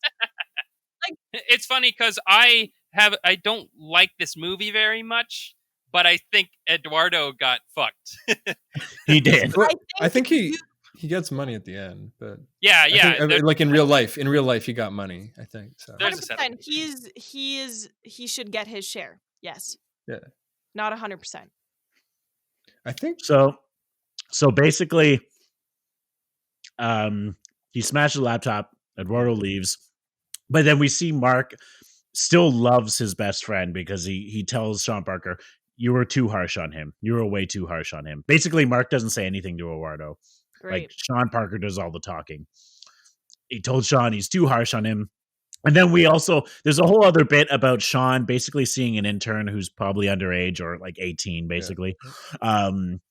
And that she's having a party at her sorority house. "Mark, you should come." And then Mark's like, "No, I'm going to stay here." And then we cut to this fucking sorority party. This is kind of important detail too, kind of. Mm-hmm. Well, in real life, I think Sean Parker has gotten in trouble for this kind of thing, although I don't know any details. But he's at the party and he's doing cocaine in a back room with a bunch of people, and the cops are under 21. Yeah, the cops bust the party, and the cops come in, and JT, or whatever his character's name is, wipes away all of the cocaine, and the cop comes in and he's like, "What's going on in here?" He's like, "Oh, nothing. I'm just Justin Timberlake." And he looks at his hand and he's got cocaine on it, and he's like, and then he asks each of the people he's with, "How old are you? How old are you? How old are you?" And they're like, "I'm 21. I'm 21. And then he's like, "Lying don't make it any better." And so we get this impression of Sean Parker as this sort of underage obsessed sex freak kind they're of. They're all 40s New York cops there too. They're all yeah. That whole scene is just like they've made Sean Parker look cool up until this point, and they're like, we got to make him look really uncool in this scene. Yeah. So he's like, He does drugs. He gets busted with underage people, and then the cops search him, and they're like, "What's this?" And he's like, "Oh, that's my EpiPen." And what's this? And he's like, "That's my inhaler." Oh gosh, whoa. I'm a nerd. Yeah, Are they you add all saying these that things. having allergies is fucking being a nerd? Are No, you Yeah, saying that is the having classic a nerd breathing trope. problem is having a But- nerd? That's what I want to know in this movie, because it's not a point up until right there, and they make a really big point of him being like, "That's my inhaler." Whoa. Yeah, that scene confused me because I was like, is it really an EpiPen or is it a syringe? Or is he? Right, Oh yeah, right. maybe he's trying to like. Yeah. Oh, and then is it That's what I is it like a initially little thought. pipe, Maybe that and would that's be. he's like, that's my inhaler. Yeah, Oh, yeah. It's a true, ball. true. That's what I initially thought. But I guess at the end of the True. day, Sean Parker is either a sex freak asshole or a sex freak drug addict asshole. Or Yeah. Yeah. Well, he phones Mark. He phones Mark from the police station, and he's like, "Oh, something bad happened, man." He's like, "I don't know." Like, he's like, "Do you think Eduardo planted the coke?" And basically, they had referenced how Eduardo thought that Sean Parker was paranoid. He was a very paranoid person who thinks everyone's out to get him no matter what. Mhm. Okay. Back early in the movie, so then this scene kind of like solidifies that, where he like not solidifies it, but he's making up these stories of like, I think Eduardo planted the coke, or Okay. maybe the Winklevoss twins planted the coke or something. I don't know like if that's so much paranoid as like he's in a little bit of legal trouble now and he needs to Yeah. pin it on someone else. ultimately the the performance- scene is So to either way, show he's a that sociopath. ultimately the scene is to show that Sean Parker, that like Mark shouldn't have chosen Sean Parker. That's kind of what the movie is saying. Right, That Sean yeah. Parker's a bad friend to have Yeah. on his side, and that I Eduardo's understand. the better friend. Sure. Think And that, is there there's much just- between this this is- and the final no. scene? Is there? Yeah, This this is the is the final last scene. scene. Yeah. the last scene? It's past scene. associate, the associate Rashida Jones, who again is just there to. She just pops in. This is the first She just time pops we in see to her. keep the plot going. Is this What? the first No, time no. we see her? No. No. To boardroom depositions, which have been the framing narrative for the whole movie to confuse you about what's happening.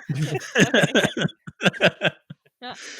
And the deposition's kind of wrapped up, and basically Mark Zuckerberg asks her to dinner. She's Yeah, like, nah. Because earlier in an earlier scene, she was like, "You don't have any lunch? Want some salad?" And he's like, "No." But in this scene, he's like, "Oh, all you had for lunch was that salad. Why don't we go get dinner? I have millions of dollars."